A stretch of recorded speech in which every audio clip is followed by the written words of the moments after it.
All right, thank you everyone for joining our webinar, Statewide versus Local Permitting for Utility Scale Renewable Energy Projects. This session is being recorded and we'll email the link out to all attendees when it's available. We will have time for questions at the end, so please feel free to leave your questions in the chat, but we'll be responding at the end of the presentation. So we'll get started with our introduction of our first speaker here. Dr. David G. Loomis is president of SER and also emeritus professor of economics at Illinois State University and co-founder of the Center for Renewable Energy. He has over 20 years of experience in energy analysis and has performed economic development analyses at the county, region, state, and national levels for many different energy projects and associated supply chains. Dr. Loomis has testified before numerous state-level siting commissions and county boards, having performed testimony for renewable energy projects over 80 times. He is a widely recognized expert and has been quoted in the Wall Street Journal, Forbes magazine, Associated Press, and Chicago Tribune, as well as appearing on CNN. Dr. Loomis has published over 40 peer-reviewed articles in leading energy policy and economics journals. He has raised and managed over $8 million in grant and contracts from government, corporate, and foundation sources. Dr. Loomis received his PhD in economics from Temple University in 1995. Thanks, Ethan. And thanks everyone for attending the webinar today. We're really looking at the differences across states for permitting, whether it be state or local permits. And this came as a result, you could go to the next slide. I've done reports and testified. I counted them up, and it was 37 times at the state level. That may be like the State Public Utility Commission. Sometimes some states have a state siting board that is, kind of adjacent to the commission, or other means. But at the state level, typically Public Utility Commission. And then at least 53 times at the local level. Typically that is at the county level. Sometimes it's in townships. Michigan in particular has historically done permitting at the township level. Next slide. If you look at the states, you can see this is for solar permitting. And this was done by the U.S. Department of Energy looking at different states. And what stood out to me when I first looked at this graph was that there were some states that are labeled as unclear. I'm like, oh, that's interesting in and of itself. But the yellow ones are those that permit at the local level. The green is at the state level. The lighter blue is at the hybrid level. And they have a category that they call dual, which means you have to do both the state and local review. So you can see, kind of wide variety. I don't think you pick out kind of a geographic distinction where you say, oh, all the states in the Northeast do this, and all the states in the Midwest do that. There is quite a variety by region. I don't think there's anyone that stands out. But it's also interesting that the permitting of wind does not follow the same pattern as solar, or maybe I should say wind typically has come first in terms of at least large-scale development. And can we go to the next slide? You can see this same map, but now it's wind permitting, and you see more, I think, in general on the hybrid and local level, and fewer states certainly are in the unclear, and fewer states are in the dual section. Next slide. Lawrence Berkeley National Labs did a survey, and they looked at some of these questions and asked people who had real-world experience in permitting both wind and solar as respondents. So these were industry professionals with direct experience, and they asked them a series of questions. So the first question was, which siting authority is more expensive? And they divided things up, you can see on the left-hand side, between large project and small project. They defined it as greater than 100 megawatts, and a small project is smaller than 20 megawatts. And I think it's clear if you look at the kind of white bar there, that and the white bar signifies state permitting. You can see that in most cases for large wind, the majority would say that it's more expensive to do the state permitting side. And on the wind respondents, you can see that 68% of large projects said that it's more expensive to do state permitting, and 80% said for small projects on the wind side. Second question that we highlight here is which siting authority has a more efficient timeline? Can you get through the process in a more timely fashion? And here it's not as clear, but for large projects, there seems to be more of an advantage, certainly for the large project. And the dark bars, or the black bars, are those for local, and can be the case for small projects that it's more efficient to go at the local level for small projects. Next slide. So another question here was, to what extent do each of these different factors restrict your ability to improve community engagement? So as you're going out into the community, these wind and solar developers, what is causing you not to be able to do better in terms of community engagement? And project timeline was identified as the #1 problem. In many cases, I think the community doesn't understand that there's numerous processes that are outside the developer's control. That might be the interconnection queue. It might be permitting and permitting reform that sometimes takes place. It may just be, doing all of the background work in terms of, wildlife studies and so forth that can take, months, if not years, to complete. But #2 there is local and municipal policies, and you can see that seems, in most people's opinion, to be greater than the state policies, which was down below as a reason for restricting the ability to improve community engagement. Next slide.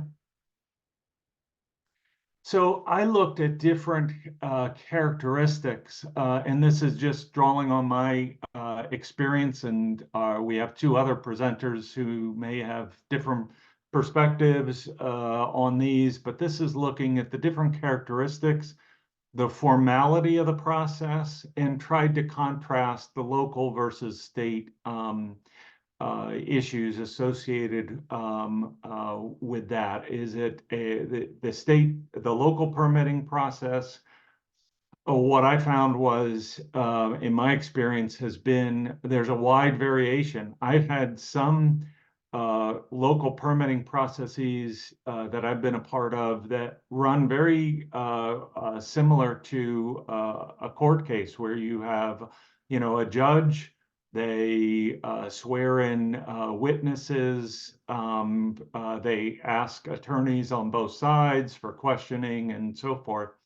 And then I've had very informal county processes where they don't even have a court stenographer. It's just more like a town meeting. Does anybody have a problem, questions? We're just having a big discussion here. and then the body votes at the end of that discussion.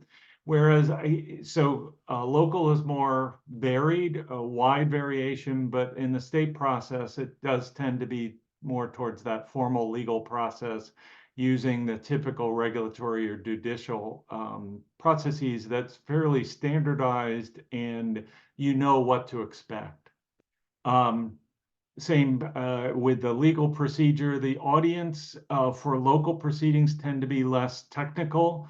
And in general, there's more emotional reactions on both sides from the audience, whereas the state process tends to have more sophisticated experts that are reviewing the documentation and will have more detailed technical questions on the evidence that is provided. Decision makers at the local level tend to be more if you could go back, less sophisticated, inexperienced. They tend to be volunteers, a member of the community that's part of the ZBA. They don't have, a lot of background in wind or solar. It might be their very first project. And then the experienced and more sophisticated one is in the state processes, because the decision makers have been typically through repeated processes, because they're not just looking at a local area, they're looking at the state as a whole. Next slide. There's wide variation in the length of the process. In terms of the local, it could be very short, or it could be very long if there's moratoriums and changing ordinances that are involved at the local level. Whereas the state level does not change as often. It typically takes longer to get through the process, but there are some states that have an expedited review process. The length of the hearing, again, at the local level varies quite greatly. It could be as short as an hour. I've always been amazed at going into a process, and within an hour, you're done presenting evidence and a vote is taken. But it could be as long as hundreds of hours and 12 to 18 months of hearings. And at the state level, it's typically 1 or 2 days. Sometimes those are all day meetings of things, but the hearing process is condensed and shorter. Less documentation is generally required at the local level and more at the state. And as we said, it's less predictable what the outcome will be, and I think more predictable at the state. Next slide. So one of the things we look at here is that really, you don't get to decide. If you're a developer, you don't get to say, oh, I want the state process, or I want the local process. Typically, a developer comes into an area and chooses the state in which they want to work in this case, Illinois. And then Illinois chooses the process by which they're going to have permitting. So by de facto, once the developer chooses a state, they have chosen their development process. Next slide. It's not that local input is not part of a statewide process. In fact, many states go to great lengths to include local input from the county commissioners, nearby landowners, and so forth. It's just that local input tends to be more refined, more strained through that till it gets to the statewide process. Next slide. So on the left-hand side, you can see McLean County. That is actually my home county. And right below it, adjacent to that, is DeWitt County, and to the east of us is Ford County. And of the three, I think the McLean County, I think, would be characterized as the most wind and solar friendly county in terms of permitting. We have well-constructed ordinances and things, but I was just to the county board meeting last week, and a utility scale solar project was on the consent agenda for the county. It wasn't even going to be discussed by the county board because it had gone through the zoning board of appeals process previously. Whereas in DeWitt County, there was a wind project that was proposed, spent many nights, 4 or 5 nights, full nights for the process. The permit was denied for a wind project. It was refiled and had another kind of arduous process. Ford County also has rewritten their ordinances and is more difficult to cite wind and solar than it is in McLean County. But what you have, I think, in a state process, and I think Chris is going to talk briefly about the Illinois hybrid approach, is that you get more of a blending, whereas you get distinctive pockets of more favorable, less favorable.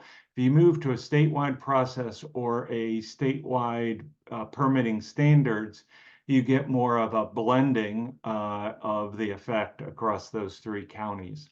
Next slide. So if we're going to have a renewable portfolio standard for the state, that is incompatible with prohibiting permitting of those projects. You need to be able to put the projects in places that are suitable for development that includes available transmission capacity, a wind resource that is economic to produce in, or a solar resource that's economic to produce in that area, and a available process to sell it to market and get a decent price for the PPA. But if you can't permit a project in counties that are suitable, given those criteria, you're never going to be able to meet your renewable portfolio standards that you've set as a goal statewide. Michigan, I think others will talk more about this later, but Michigan's recently moved from or proposed, it's still in process, but moved from a township to a state process. Illinois has moved or retained the local process, so it's permitted, but they have statewide standards that those counties need to meet. And Iowa, both wind and solar projects have faced increasingly longer and tougher local processes over this year than they have, I think, in previous years. Next slide.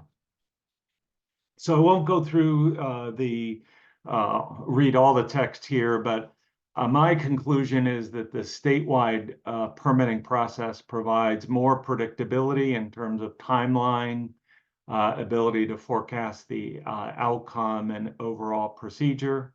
And next slide. Whereas the local permitting can be unpredictable at times. It could go faster than a state process, or it could be longer.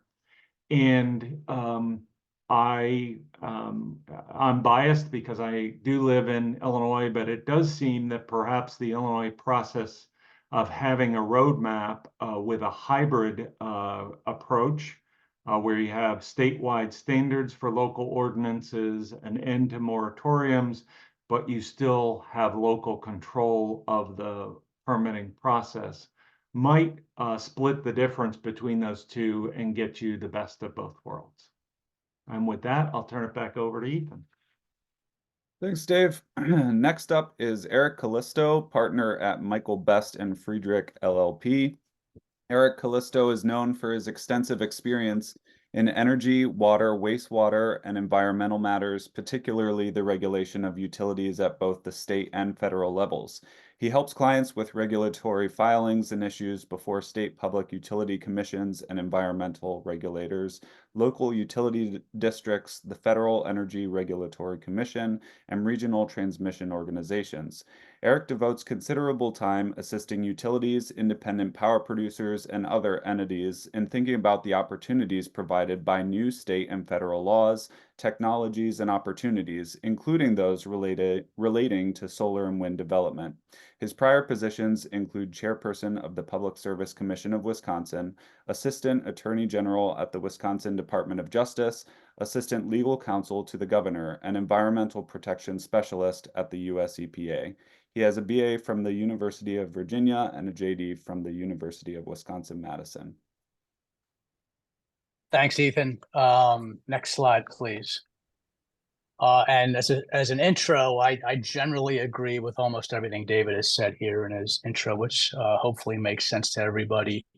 I'm going to try and run through a quick snapshot of Wisconsin, which I will characterize as maybe even a new category on the slide David provided as an alternative hybrid model where there is both a state and a local process, depending upon the size of your project.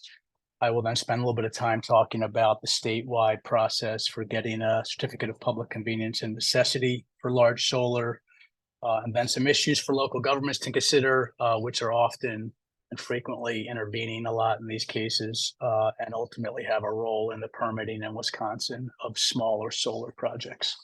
Next slide, please. So major changes in Wisconsin, similar to the rest of the country in the amount of solar.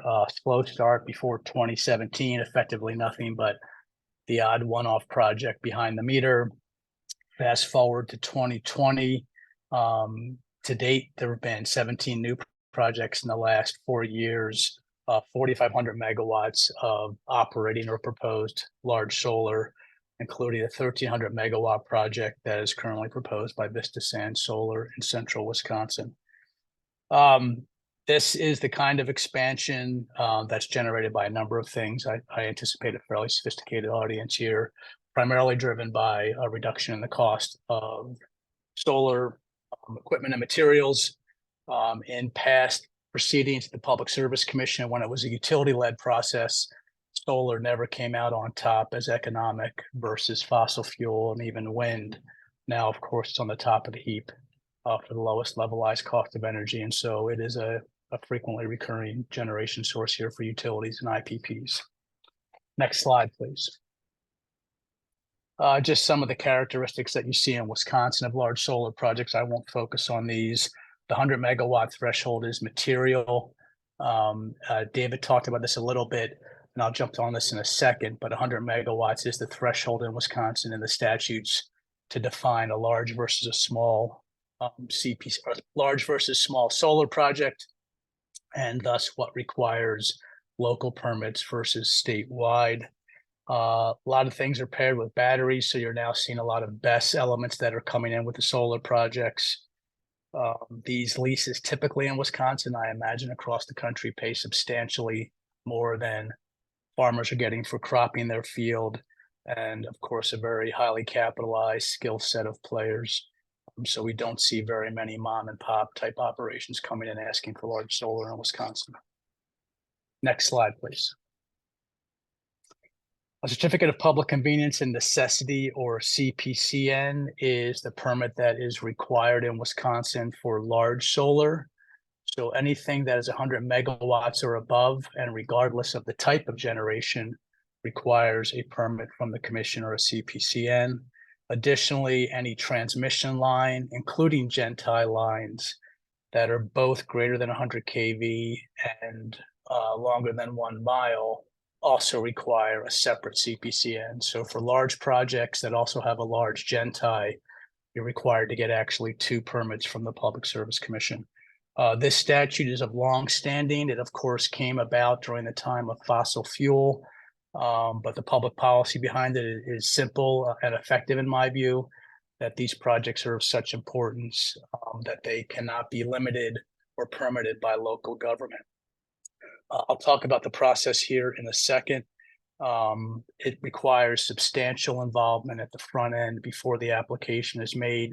Almost always that work involves both outside counsel like myself, but also a retained consultant to help pull together the materials to make the filing.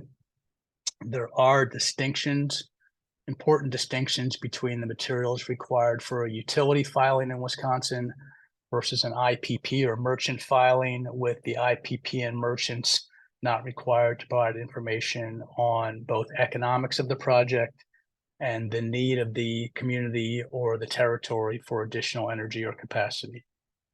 Those are things that are specific only to utilities. Next slide, please.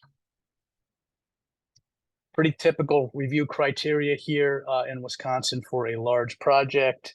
It must be in the public interest, so standard filings, things that are increasingly being litigated in these cases, both at the Public Service Commission and then on subsequent appeals, are whether or not the project complies with orderly land use, which in Wisconsin is interpreted as both zoning ordinances and local comprehensive plans. I'll talk about in a second the preemptive effect of a CPCN over local regulation, but one of the things the commission must find to grant a CPCN is that the project is not unreasonably inconsistent with local land use plans. So that issue is becoming more and more important as local governments start to challenge these projects more frequently. Next slide, please. The process and timing, early consultation here between the applicant, the Public Service Commission of Wisconsin, and the environmental regulator, the Wisconsin Department of Natural Resources. The WDNR, I think in a somewhat unique model, has approximately 6 full-time staff who are funded by applicants who are asking for permits at the DNR and the Public Service Commission. So having this designated staff at the state level, I think, is an important part of making sure the projects move quickly through what is effectively a joint DNR and PSCW process. Next slide, please. The process ultimately takes, in practice, about 12 to 18 months from the time the application is filed until the time the CPCN is granted by the Public Service Commission. That typically includes up to 360 days after the application is deemed complete for the commission to review the project. Sometimes they come in a little shorter than 360, but I would say they're running somewhere between 320 and close to 360 these days in getting the orders out, but a very predictable timeline for resolution is one of David's important points. Next slide, please. The process is probably familiar to those of you who've been through a contested case. It is trial-like, an administrative proceeding. There are multiple witnesses provided by both the applicant and any interveners. Typical interveners include some frequent flyers in this community. That would be Renew Wisconsin, the statewide environmental advocate, as well as Clean Wisconsin, the clean energy environmental advocate. They both, not surprisingly, come in typically in support of these projects. Reasonably anticipated opposition is tough to nail down. For the most part, it has been either local governments that are opposed to the project or individuals who, on a family-specific basis or a loosely organized basis, have an NIMBY element to their opposition. They typically don't want to look at the projects. But not a lot of active opposition for the moment in Wisconsin, although that is growing. The case is heard in front of an ALJ. Everybody is typically lawyered up to get through this process. And then there is a right to appeal from any ultimate Public Service Commission decision to local circuit court, to an intermediate level court, and then by writ to the Wisconsin Supreme Court. Appeals are very, very rare, given both the cost of the same and the deference that is given to these proceedings by the courts. Next slide, please. So there's a role for local government in the Public Service Commission process. There's a variety of ways they can actually intervene, as I suggested a minute ago. They can actually become a party in the case, which I would say happens in about a third of the cases that I've been involved with. Intervention is quite liberal in Wisconsin. They're very likely to be allowed in. I think the question I always ask them when they reach out to me, if they do, is what do they intend to achieve by intervention? Intervention is an expensive process. It's a lengthy process. And I do think there are alternatives to intervention that can bring satisfaction to most of local government's concerns. Next slide, please. Alternatives to intervention include simply filing comments in the docket as anybody can, directly negotiating with the developer, which I'll talk about more in a second, through the execution of a joint development agreement. Either way, though, whether they're in the case or not, there is substantial value in Wisconsin to local governments for projects of this size. By statute, a renewable project in Wisconsin generates $5,000 per megawatt per year while the project is operating. That statute has been around for a long time. It was recently tweaked to increase that dollar amount from $4,000 per megawatt. In practice, because of the way ag land is taxed in Wisconsin, this results in an increase in the tax value to local government of anywhere from 30 to 40 times how much money they were getting when the land was cropped. So in many instances, local governments support these projects for that very obvious reason. Next slide, please. Joint development agreements, as I mentioned, are important. The commission really expects them now. They are not required. I work hard with my clients and local governments to try and get these legal agreements in place. They can touch a variety of things. I've listed a couple of the most important elements right now. Certainly first responders, their access to the site, training, some funding of first responders is an important issue. Also payments to local school districts to make up for some of the lost revenue that occurs when these projects, as they are in Wisconsin, are taken off of tax rolls. The $5,000 per megawatt I mentioned a minute ago does not go specifically to schools. So often developers will provide a separate fund for schools. But regardless of the elements, a JDA is something that the commission looks at critically and sees as an important element of getting to yes on these permits. Next slide, please. Kind of talked about this already, what's important for local government, whether they're in a role as an intervener or as somebody who in the next couple of slides we'll talk about as a regulator. I think at the PSC, it's the balance of intervention costs, what can be achieved versus tension with the developer and tension in the community itself versus all that can be achieved through a joint development agreement. So my preference is to try and work through a JDA rather than have to litigate against the community in a CPCN proceeding at the commission, not surprisingly. Next slide. CPCN by statute in Wisconsin 196-491 sub 3 sub I, once the CPCN is granted, it completely preempts local regulation. That means that there can be no local ordinances that apply to a CPCN issued project. That has been litigated, not surprisingly, in a couple of cases, and the courts have come down very clearly on this. That being said, through a JDA, we will often try to commit to comply with certain local ordinances, particularly relating to roads, because we know it's important for the local community. But at the end of the day, once a CPCN is granted, no local ordinances or regulation can stand in the way of the project. I do note that despite the statute, despite the Supreme Court's ruling in Wisconsin on this topic, a number of local solar ordinances have been popping up in various communities and the counties. I would argue that a good chunk of them are illegal, but that doesn't stop them from happening. For the moment, there's not been a challenge of those ordinances in Wisconsin, but I would anticipate in the next year or two, you're going to see somebody take one of those to court and probably take it all the way to the Wisconsin Supreme Court for clarification on what local governments can do. Next slide, please. But there is a statute that says what they can do already, and that's why I suggested that local ordinances that are cropping up are often illegal.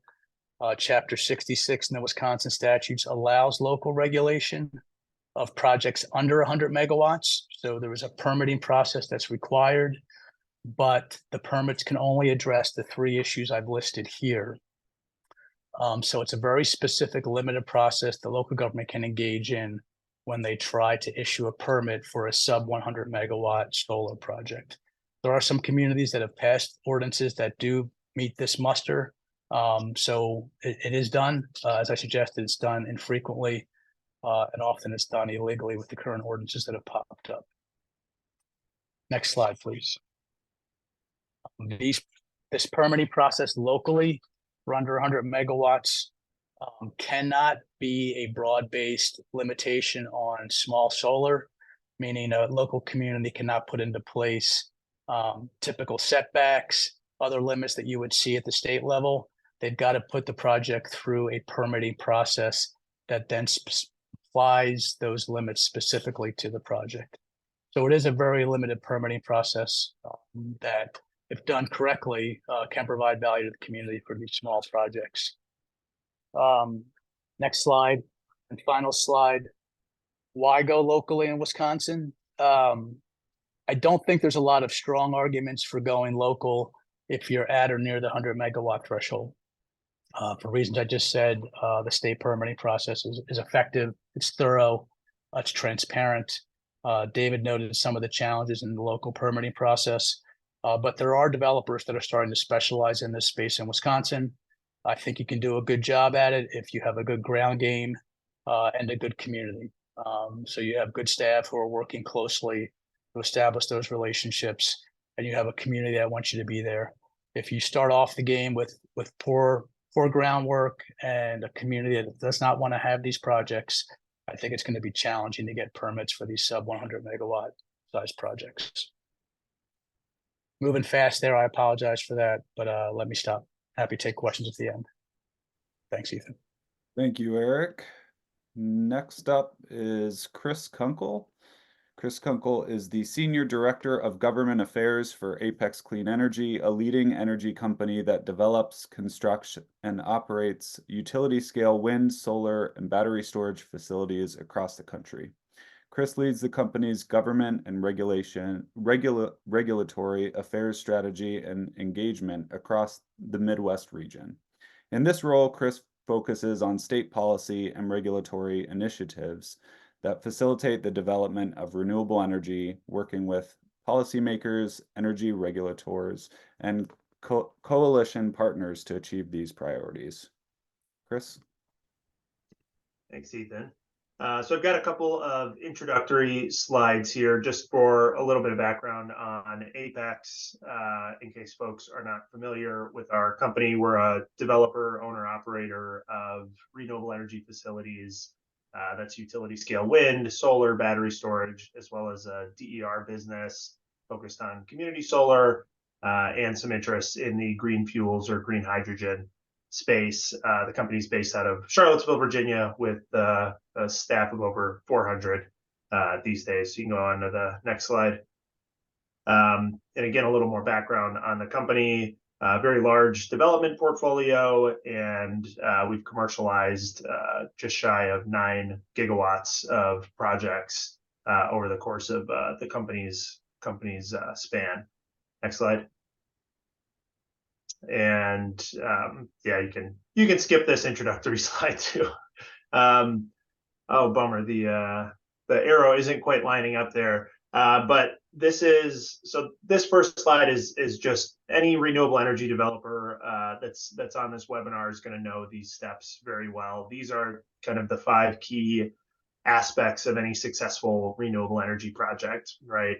Access to the resource, transmission interconnection, ability to interconnect your project onto the bulk transmission system, landowners who are willing to sign voluntary leases, and a community that supports this type of economic development. Customer offtake, somebody's got to be able to buy the power, so that's utility, C&I customer, or operating the plant merchant, and then a path to a permit, right, which is what we're talking about today, and that's where the arrow is supposed to be lined up. So we're going to spend a little bit of time talking more about that, but certainly Dr. Loomis and Eric did a great job talking about the importance of the predictability in securing a permit already. So we can go to the next slide. So on the left side of this really shows kind of the same information that Dr. Loomis had in his slide from DOE that shows just how much of a hodgepodge the permitting regime it can be, not just here in the Midwest, but across the country. So this is a look at just a couple of Midwest states, kind of from my vantage point. As Eric talked about, Wisconsin, similar, Minnesota, statewide, state level permitting process, a hybrid approach in North and South Dakota, where you have to secure permits both locally and at the state level. And then in Michigan, where they're going through the implementation process of a law change from last fall to create new authority at the state PSC to permit these projects, similar to how the Wisconsin Commission regulates them, but also requiring a local process first. And then pure county level permitting in Iowa, Indiana, and Missouri. And then in Illinois, as Dr. Loomis talked about, and I'll talk more about in a minute, a local run process with statewide standards. So truly a major blend, and we're seeing the outcomes of that. These are policy decisions that these states are making, and we're seeing the impact of those decisions on the right here. The right is the results of from just a few states of the 2023 MISO interconnection queue filings, which was a window that was open last month. I want to draw your attention to the wind numbers for Illinois and for Indiana. As you can see, in Illinois, there were about 6 gigawatts of wind projects added to the queue. In Indiana, there was one project of 280 megawatts. The wind doesn't stop blowing at the state line, right? That is a policy decision that those two states have made of how to handle permitting for these projects. In Indiana, the vast majority of counties where the wind actually blows have banned wind energy, have made it illegal to build wind. Whereas in Illinois, the state legislature recently last year passed a law change that, as we've discussed, creates statewide standards that give much more certainty to us as a project developer to have that path to permit that I talked about. And so several of these projects are ours in Illinois. And we made a very conscious decision after much internal discussion to spend our time and resources focused on Illinois projects versus focusing on Indiana, where in Indiana, there is just so much unpredictability, instability about getting that permit. We've had a case where, we were told for several years by the county, just check these boxes, just go through these steps, we'll give you a permit on the other end. And then at the 11th hour, at their last opportunity, after we were millions of dollars into the project, they adopted a new zoning ordinance and killed the project. It's that type of instability or again, unpredictability that goes to the points that both Dr. Loomis and Eric made about why state level permitting has proven to be a little bit more successful or attractive to developers like us. Next slide. And so I'll talk a little bit more about Illinois here. Go ahead. And this is just a quick snapshot of Apex's portfolio in the state.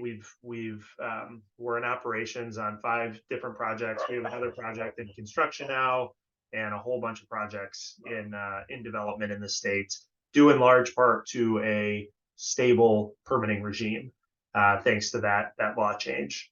Next slide. And so this is a map of what the state. This is a wind resource map. That many folks on here have seen, and this was a snapshot of county ordinances prior to that law change last year.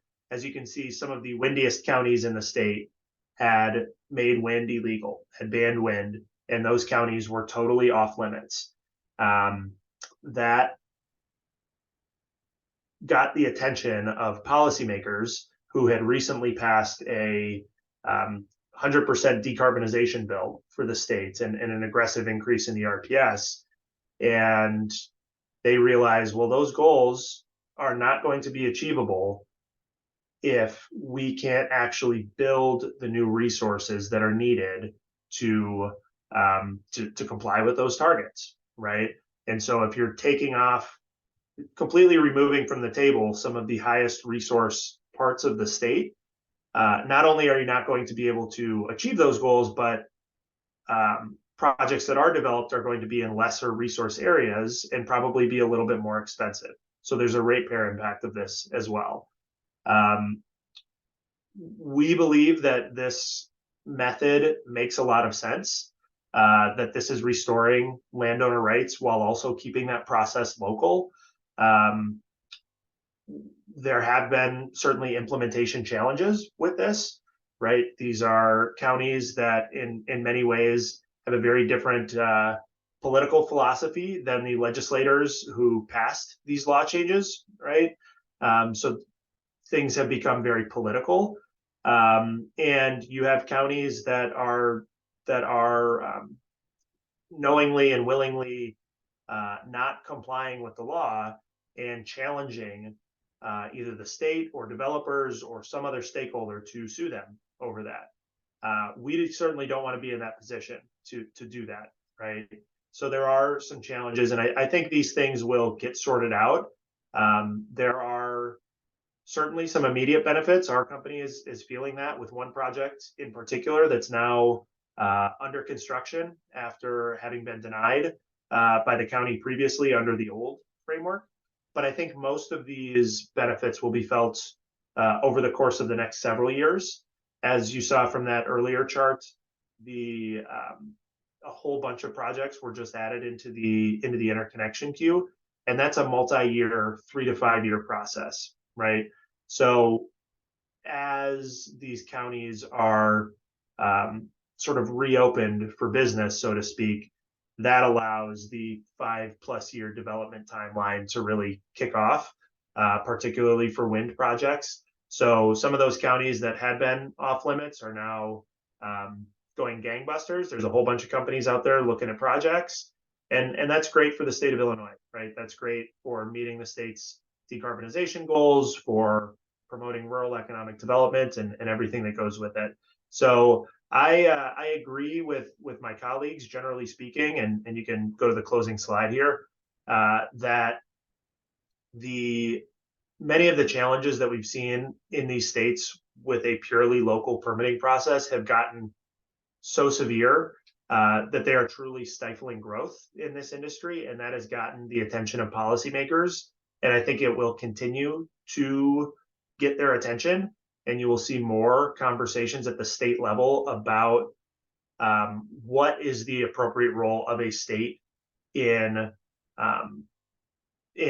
how critical infrastructure projects are permitted, right? Do we continue to leave that purely in the hands of local governments, or does the state step in and provide some sort of backstop or just kind of changing that dynamic, recognizing the statewide significance of these projects?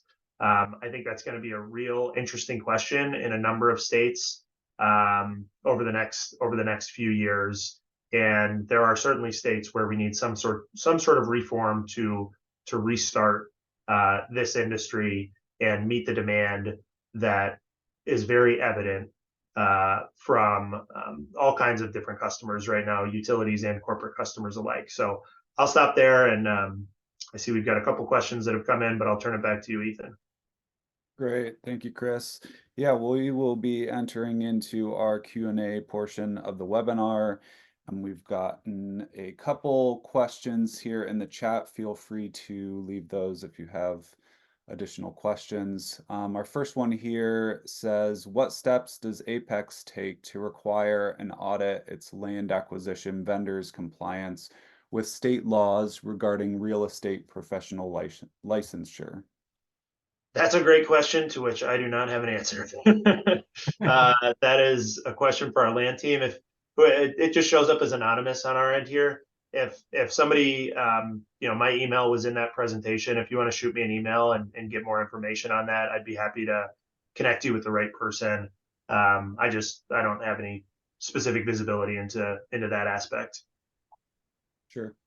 Eric, this next one may be for you. It says, would you be able to provide some guidance or context around stray voltage concerns in Wisconsin for solar projects? Are you seeing stray voltage monitoring becoming a more common request during the permitting process by landowners or local HJ or WIPSC?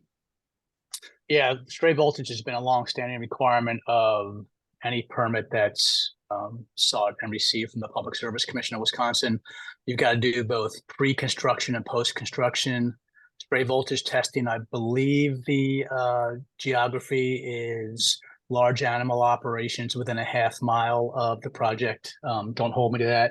It could be a mile. I just don't remember off the top of my head. But it is something that's required both before and after. I would say in general, we've seen no issues for the most part with developers able to show that they've had no impact on stray voltage. We do put in testimony on that topic in each of the cases as well. Great. We've got a couple other questions here. A recent USA Today article discussed how more and more counties are banning solar development. In your experience, are solar projects getting more difficult to permit, and why is that? I think the short answer is yes. I think that there was a real hope a few years ago that some of the challenges that we had seen on wind from a permitting standpoint would not manifest in solar. And I think we're seeing many of the exact same challenges that we saw for a long time with wind now happening with solar. The same amount of misinformation, the same amount of uncertainty from just a permitting standpoint, the same amount of pressure that's being placed on local elected officials to deny these projects or delay these projects. So I think we were maybe a little bit too naive in thinking that, hey, these are not 500 plus foot towers. There's not going to be any real consternation within the community. I think that was wrong. And I do think it shows the power again of misinformation. And so, yeah, I'm curious what others think though.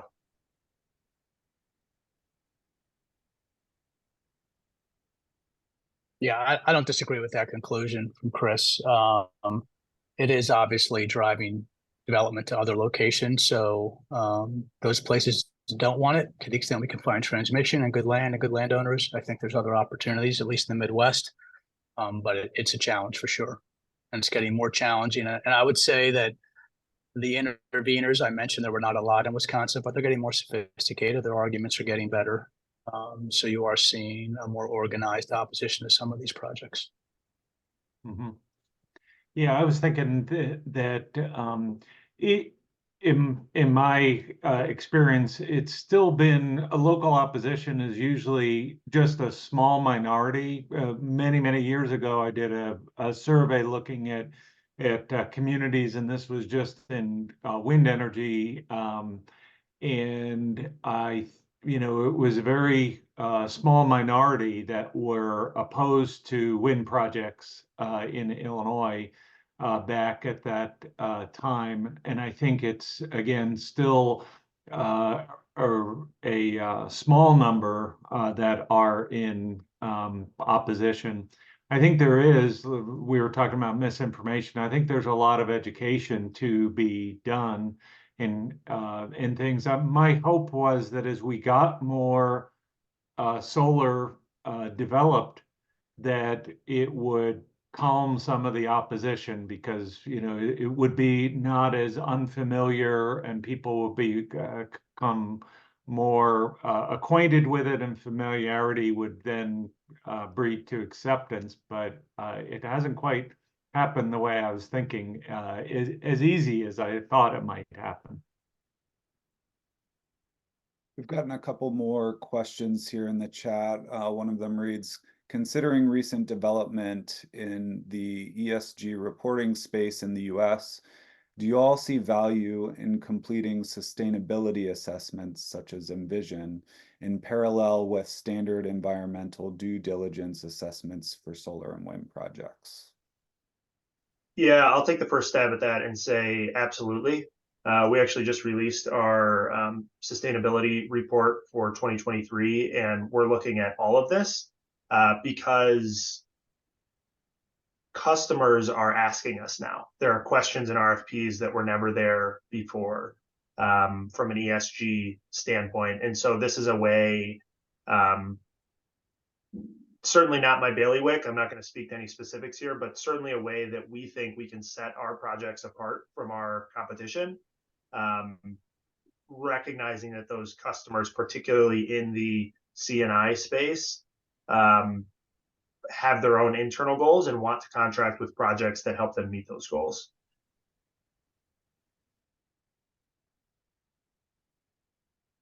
Dave, Eric, anything to add there? No. All right. Last question here, and then we'll wrap up. Says, are there any theories on where the anti-solar movement is coming from? This disinformation is spreading fast. We can't keep building generation plants as a long-term strategy. Yeah, I'll jump in first. I do think some of it is just traditional NIMBY issues, right? Folks who are living in rural parts of the Midwest, at least where I practice, don't want to look at the projects. So they're different. They just look different, right? So you have that. And I think you have some of the same sort of uninformed opposition to these projects where people just get bad science from bad sources. And so there's concerns that are deeply held and legitimate, or they're deeply held. They aren't legitimate about safety and those kinds of things, particularly more and more with batteries as co-located elements of these projects. So I think there's an element there of just making sure we get good information out and help inform.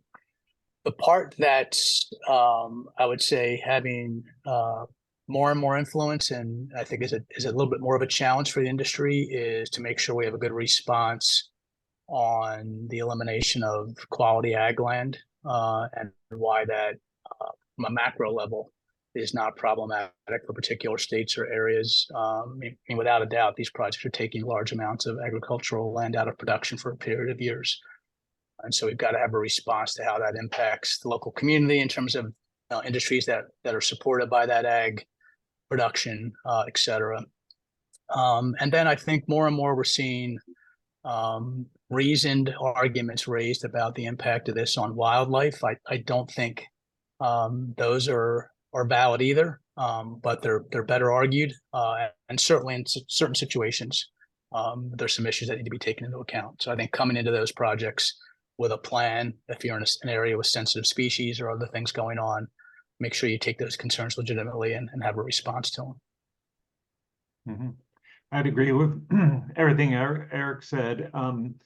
I'd add to it that sometimes I've seen kind of the jealousy factor come in by nearby landowners, that they weren't the ones getting the lease payments and things. So they, for a tight-knit community, then they don't want their neighbors getting rich at their expense or getting ahead of them since they've got it. I think sometimes there are concerns as well for homeowners nearby, property values. What is this going to affect that? I don't think we've seen any real data to say that would have an impact, but I know it has a concern because a lot of people's wealth is tied up in their home. And so having a change creates some issues for people, and they just, might be opposed to the project on those bases. Great. Well, thank you, Chris, Eric, and Dave for your presentations and for answering questions.